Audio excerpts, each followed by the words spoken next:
মধ্যপ্রাচ্যে উত্তেজনা চরমে।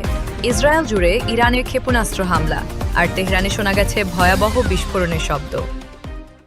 আল জাজিরা জানিয়েছে সোমবার জেরুজালেম সহ মধ্য ও দক্ষিণ ইসরায়েলের বিভিন্ন এলাকায় সতর্কবার্তা জারি করা হয়। নাগরিকদের দ্রুত নিরাপদ আশ্রয়ে যাওয়ার নির্দেশ দেওয়া হয়। মধ্য ইসরায়েলের অন্তত ৮টি স্থানে ক্ষেপণাস্ত্রের ধ্বংসাবশেষ আছড়ে পড়েছে। সামাজিক যোগাযোগ মাধ্যমে ছড়িয়ে পড়েছে ক্ষয়ক্ষতির নানা চিত্র। ধারণা করা হচ্ছে এই হামলায় ক্লাস্টার বোমা ব্যবহার করা হয়েছে।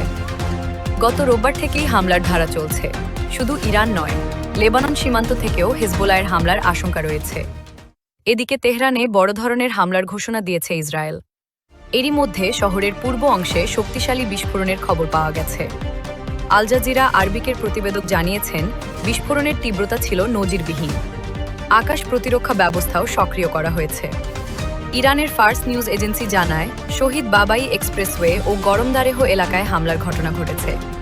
হাফেজ ও জমহুরি সড়কের কাছেও বিকট বিস্ফোরণের শব্দ শোনা গেছে। পরিস্থিতি দ্রুত বদলাচ্ছে।